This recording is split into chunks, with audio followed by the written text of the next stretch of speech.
What's up, y'all? I'm Sheila J, and welcome to the Diva Dish. This episode is all about Power Book 3, Episode 8, The Cost of Business. Easily could have been the payoff episode. All of the checks that were written in last episode were cashed in this one. Almost all of them. Spicy, y'all. Before we jump into it, if you've been on my channel before, thank you so much for coming back. If you're new, hit that subscribe button, smash that notification bell so you can be notified when I drop a new video, and let's get into it. So of course we jump into the episode. They're doing the recap from last episode. Start off with Malcolm telling Kanan, "You asked Rock about me yet?" Check written. Kanan asking his mama, Malcolm told me to ask you about him. Check written. Unique meeting with LouLou. LouLou being the MVP, telling him, "I don't mess with bitch niggas." Check written. Moving on. And of course, R.I.P. Nicole. That list is getting long. Here we go. So the episode opens, child. Rest in peace, Nicole. Juke is there with Kanan at the church. She walks in. That's where we saw this beautiful picture in the preview of her looking at Nicole's picture, looking so angelic. The parents have told the friends that she had a heart issue, which she did. It stopped. Yeah, they basically put Juke out. And you can just see, Lord, you can just see in Juke's eyes, child. Humanity leaving. Moving on. Then we cut to Juliana. She's at the house, husband acting a goddamn fool. What a bell, just stand her ass up. She runs to the barn. Rock is in there waiting. She catches her first bati. She puts him down pretty much and the debt is paid. Savage. She tells Juliana, clearly they've already talked this out. She's like, "Listen, you know how to act." She's like, "Yep, I'm gonna do A, B, C, D, E, G." Feel some real Dexter type shit. Moving on. With Juliana, grinning from ear to ear. Thank you. Moving on. Come, Juliana plays up her child. She's like the weeping widow. Then we cut to Malcolm and Eddie. I don't know why I call them Malcolm and Eddie. Malcolm and Burke. They're coming up on a crackhead shop with one of the street cops somehow, it's like the third, fourth, fifth one, so now they know, and basically Malcolm playing it down. He's like, it's just, somebody stole some bad shit, and the Burke bitch, I don't even call that, the Burke girl, she's like, could have been Unique's crew, could have been Rock's crew. Malcolm was like, you want neither one of them. They know better than to put some shit that's gonna kill somebody on the street, so I don't know who it was, but moving on. Child, and then, Burke, she goes in with her book. Of course, now we should follow TSA 125 Citation City. Malcolm's like, look, before you go into your Nancy Drew, Go-Go Gadgets, Penny, Inspector Gadget shits, these are crackheads. Nobody cares. We're not going to get any intel. Nobody's going to say anything. So, stop. Rude. Moving on. I'm starting now to think that maybe Malcolm is not all that he seems, being that he was so close to Rock, so much so to the point that he's Kanan's daddy. And I can see Rock just, she seemed like she hangs with the killers, the dealers, okay? Moving on. He's got a real pimpish spirit to him. Moving on. Oh my God. And he was so savage. He was like, look here, this is what you need to know. Crackheads all around these little parts here gonna be tearing the blocks up looking for this shit right here. They find that it's killing people. Yeah, they're gonna want it. So in this case, the bad shit is the good shit. Savage. Moving on. He was like, this right here, just taking care of a job, cleaning the streets. She said, no, sir. Somebody's putting poison in this and killing people. That's mass murder. Malcolm, I know you're jaded. You're trying to get to your son so you can get this bone marrow. No, I ain't gonna do that. But, calm down. Moving on. All right, so in this next scene, they're having their roundtable discussion. Lou, Marvin, Raquel. And, Raquel is like, so what's up? Where's the money? He gives her the money is short. he was like, look, we're running out of work, you know. As soon as we set up shop, we got to move everything we make. So then he goes into, I heard some blue caps hit the streets, killed a whole bunch of fools. Marvin is like, he's like, ooh, got a whole, got my whole hood looking for him. Could be unique. Ooh, check your writing. Moving on. Rock and Lou ain't going in like, they're like Malcolm, they know the game, that's why Malcolm, I think there's another story on you. Oh, move on. They're like, no, you know, Unique is not about to sell the mad shit. You know why? Because he just bought up his shit and our shit from Dean, which means he's got a lot of shit to sell. Why would he want to be killing crackheads? He needs them alive so they can buy his shit. It's bad business. And he don't want the police here. Bodies, police. Moving on. Oh. So they having their little dinner. Lou and Marvin getting into it. You know, petty stuff. I'm out smelling secret, whatever. Marvin basically calling him a girl, whatever. So, child. So Rock is like, Marvin, you need to get over to base, lead to the projects, and get this project, stash house completed successfully. Okay, bro? Ooh, can you imagine how the body gonna smell on that wall, child? Ooh, moving on. So then we cut to Unique. Baby Unique is pressed because, of course, he met with Lou. Lou clowned him, told him, you know, I don't mess with bitches. And now he feels like Rock planted the bad crack to bring the bodies, to bring the police, and mess up his whole operation. Because he was planning to hit it hard, you know. He got her work and his work, okay? And so Warrell chimes in. He's like, no, that's not what I heard. All right, so we have Malcolm and Burke. They're doing some questioning. Some informants, crackheads, ex-crackhead, he said. And he's like, I heard it was some youngins from Queens. You know, Kanan and his boys are from Jamaica, Queens. Okay, Southside. And Malcolm is like, oh, do we have names? So then we cut to Kanan and Marvin. Marvin shaking, child. He's like, look, we got to make sure these damn blue caps don't come back to us, child, because Rock heads will roll. You see, like, you know, Kanan's like, look, I'm her child. She ain't gonna. He was like, nigga, she might not kill you, but she will definitely kill me. I agree. Moving on. Oh, then the Oscar goes to Juliana for most dramatic widow. Girl. Walking out the house with the police in a nice little Mrs. Rogers sweater, child, giving her best Karen impression. I ain't mad at you. He was I'm not saying. R.I.P. dude. You were an asshole. Maybe in the next life you'll be better. Moving on. Oh, child. Then they go into this club they're playing. It's my prerogative. And the dude, I don't know his name. I'll post it up here because I got it. I just can't remember it off my top of my head. He sitting there having a beer, and here come Ike and Meek, Malcolm and Burke. So they're asking him questions. They're like, clearly the dudes they used to sell it, to send out the vials, were from Queensbridge. There's a lot of queens around that in New York, child. So anyway. So they roll up on him, you know, he ready to sing, child, because he was too ready to tell Marvin that it was all Kanan's idea to lace the crack in the first place. So he tells Malcolm, he's like, Malcolm, it was this nigga named Kanan, and his uncle Marvin. He said, Kanan is 15. He's sounding like a dad right then. He really did, y'all. He said, that nigga is 15. What is he doing telling you what to do with crack? Cutting. Kanan. He's like, Kanan played too much. So do you, sir. Moving on. Thinking it's pretty obvious. You know, his name is Rock. Rock is going to roll, pun intended, and spill the beans. And, He might be a face on the wall, child. R.I.P. next week, child.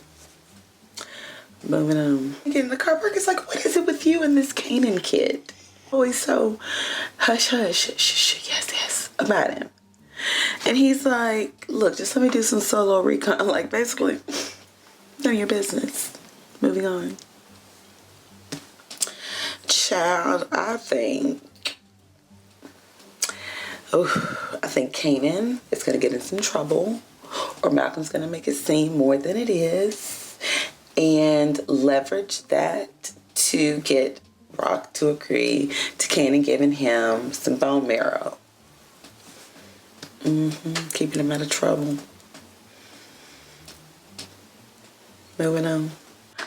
Okay, child, so, Lou is like P. Diddy, Russell Simmons, Andre Harrell type nigga these days. You know, he walking in with his girlfriend and his lawyer to the record label. Crown sitting there smoking his whatever. Girls everywhere, you know, just having a ball. And Lou was like, really, this is what we're doing? This is how we're working at our label?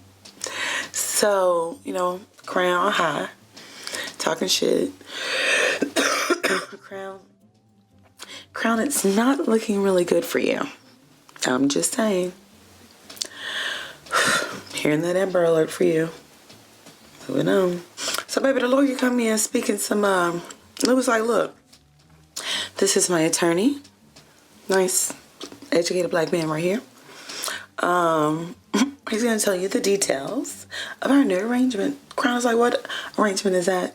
Then he gets to talking legal stuff, swapping equities, things. And, you know, Lulu was being real with him. He was like, basically the dude was like, the lawyer was like, look, he's put in a lot of cash, personal loans to you to basically support the day-to-day operations and pay of your staff. And he's willing to give you a 50-50 split. Very generous valuation. Crown high. Acting like goddamn Mike Turner. Like what? Snapping. Crown. I know Lou look like he might be just a drug dealer, but he is a killer. Okay? Calm down. Moving on. Basically, LouLou played the pirate move. He was like, basically, the money I gave you is no longer a loan. It is now an investment. You have nothing to leverage. Not a house, not a pot, not a car, not a tire, not a wheel. Okay? And probably all the cocaine out in front of your ass. Ugh. Caught him with his tail between his head between his tail. I don't know, child. In a bad spot. Moving on. Baby, Lou sat down with that damn contract. Crown sitting there being tough guy. Like, I'm not signing that. Lou said, one way or another, something of yours is going on that contract, sir. So, it's your pick. So then we cut to the Upper East Side. You know, Jukebox is emotional. The parents are leaving. She breaks into the apartment. Bad idea. It's really emotional. She gets to Nicole's room. She's looking at all the pictures. She listens to the video they made in the mall and them singing. Then we cut to Rock is driving a Range Rover, child. Toot, toot, tootin' alone. Then comes the siren. It's, Malcolm. Here we go. So, he gets out and he says, follow me. She said, I got shit to do.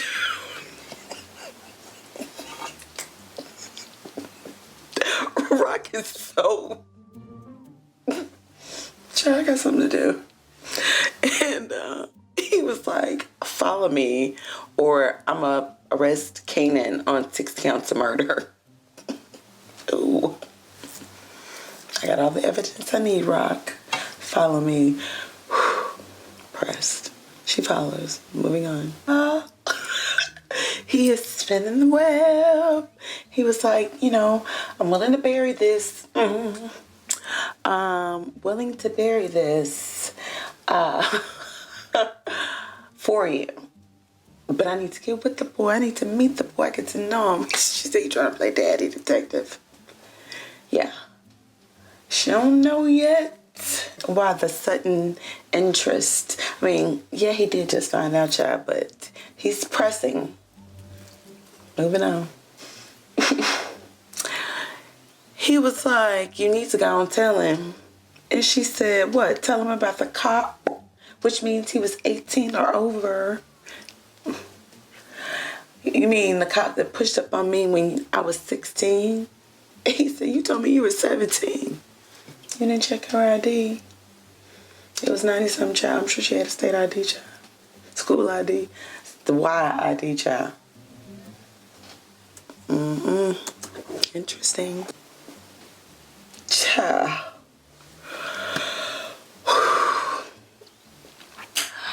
So, she goes on to say, he said, well, you was letting DEFCON hit it. DEFCON was screwed. She said DEFCON was left-handed. I was his cover. We were never together. That's why he didn't say shit when Kanan was born. What?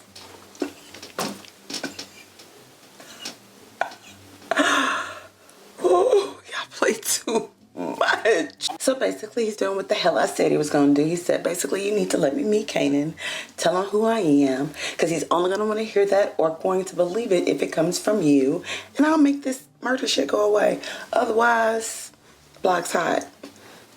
Okay? She's like, you do that to your son? It's some Jamie St. Patrick type shit when he was like, Malik. Child, what's that child name? Tariq. You need to turn yourself in. Pay the last words, child. Moving on. Baby Malcolm, I'm about to die. I'm not playing with y'all. He told him, he said, look, you gotta make this happen and make it happen quick. I'm not hearing no hee-haw, no waiting, no. And if you and one of your brothers try to get froggy, shooting first and asking questions last, he's not playing. Moving on.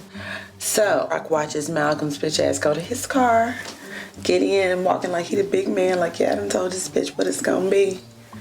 She real calm, real calm. Pulls her cell phone out her purse. Old school joint. Yeah, I need you to take out a pic of that dry cleaning we talked about a long time ago up in Harlem. There's code for somebody to go kill somebody, child. Moving on. Then we cut to Rock getting home, baby. She came in straight Mama Kanan Elijah Stark. He up there doing pull-ups. Get your ass downstairs. Basically, she's reading him his rights about these blue caps. You're doing too much. If you want my child, I'd kill you.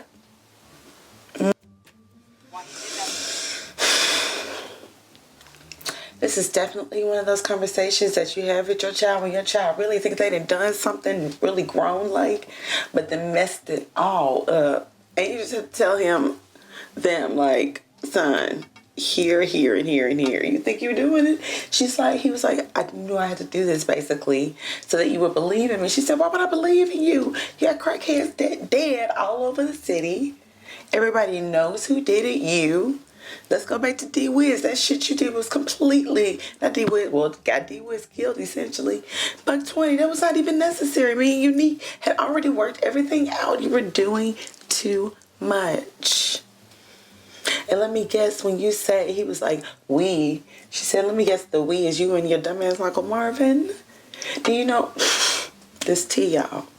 Do you know why I don't let your Uncle Marvin do nothing too close with the drugs? Your Uncle Marvin was a crackhead. Intel. He was so hooked on his own shit. The police, he started selling shit out of his house, which is the cardinal rule. You don't do that shit. And the police came knocked the door down. He was so high, he tried to sell the police a damn quarter ounce some job cocaine. She said, and this the nigga you want to hit your wagon to. Moving on. Baby, then he pops back. He big man. You know, if you don't blame anybody, blame yourself. You made me like this. True. You know, I love you, Raquel. But last episode, you was teaching how to make crack. Sorry, girl. She smacked the shit out of him nonetheless, child. Moving on. So she said, basically, running down the list. You think you're making it good for me? You think you're showing me shit that makes me believe in you? Bodies everywhere. $120. D-Wiz. D-Wiz.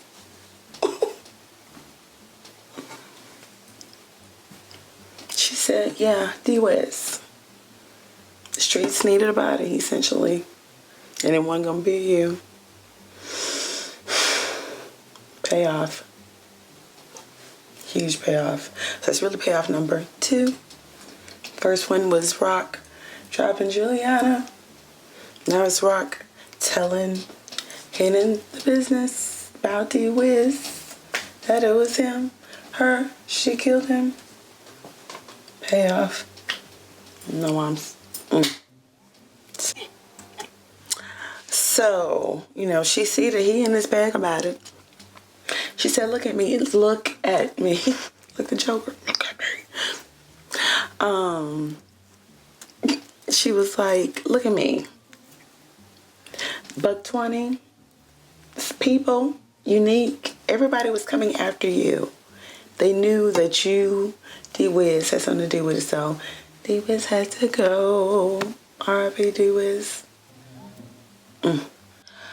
So then we cut to Unique is coming to a hotel, it looks like, or a high-rise, possibly, that he lives in.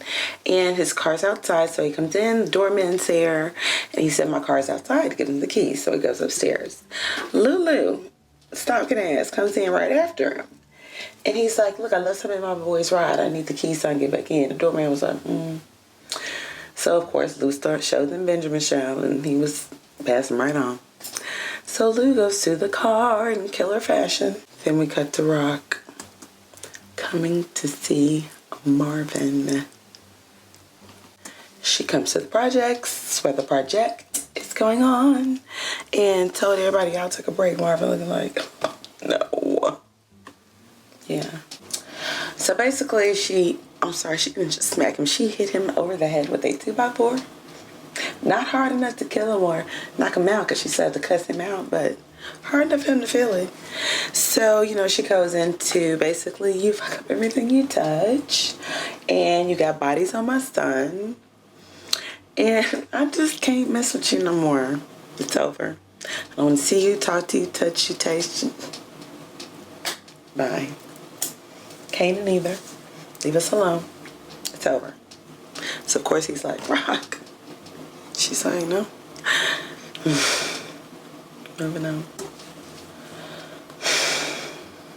I get the feeling that he's going to go over to Unique. It's about to get so nasty.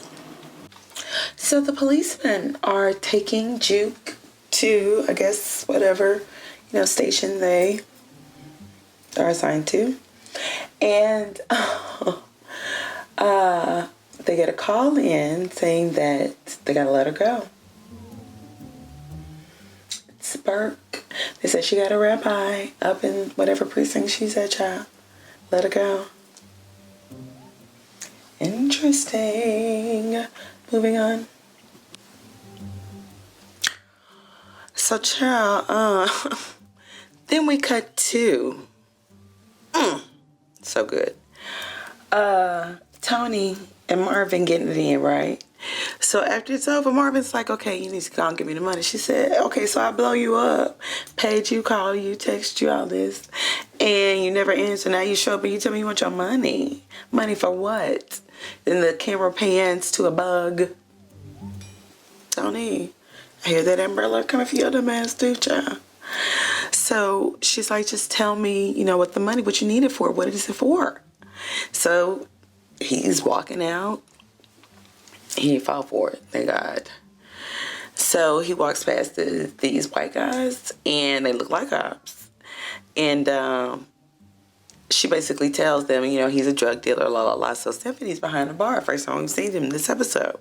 So basically, they undercover child. They done heard everything. They're like basically, you got to dig out of that. And the dude was just vulgar child. Moving on. So basically, this next scene, we cut to Unique and Morrell. They are manning up, arming up, getting ready to get these streets smoking child. Whew. First target is Lou. We know he's at home. He just got through doing his girl. Probably real at ease, child. All right, then we cut to Juke and Kanan. Okay, so Kanan and Juke are having this heart-to-heart. She brings out the blue top. She tells Kanan she knows that it was, him, that he put it in her backpack. Of course, she knew that Nicole took it out. That's what killed her. And it was really sweet. She was like, I don't blame you. I don't blame myself. It's this place. We're products of our environment pretty much. Really sweet. Really big of her to do. I loved it. Moving on. So yeah, Lord child, my battery's about to die. This last scene, Warwell and his boy, Warwell, he's got a hard name to say. Warrell comes up with his boys. They get to lose. They basically throw those bottle rocket things in there, child. Set the place on fire. Lou is in there. They blow it up, child. Marvin gets there. He's coming to see Lou, I'm assuming. He runs into the guys, hits one of the cars, get the guys to move into their cars, gets in the house, gets Lou out, bring Lou to the street. It looked like he could be alive. Lord, please let him be alive. But that's where we cut off. Y'all, now we're going to get the fallout between, with Rock cutting off Marvin. Where's he going to go? We got Omar Epps, Malcolm pushing up on Rock about meeting Kanan. We got Juke, how is she going to resolve these issues now? This anger, how is that going to manifest with her? Is Lou going to live? Oh my God. So good. Yeah. I will see you guys next week. And again, if you're new, hit that subscribe button. Make sure you subscribe, and I'll see you guys next time. Bye. It's crunk. I guess Nicole's folks are really gone because they ain't got nobody to, ain't like they're going to get revenge, child. Oof. It's crunk. So good. Sasha Penn's Courtney Kemp, even 50's hateful ass. It's good. You can jump in episode 7, episode 8, episode 2. All of them good, child. Bye, y'all.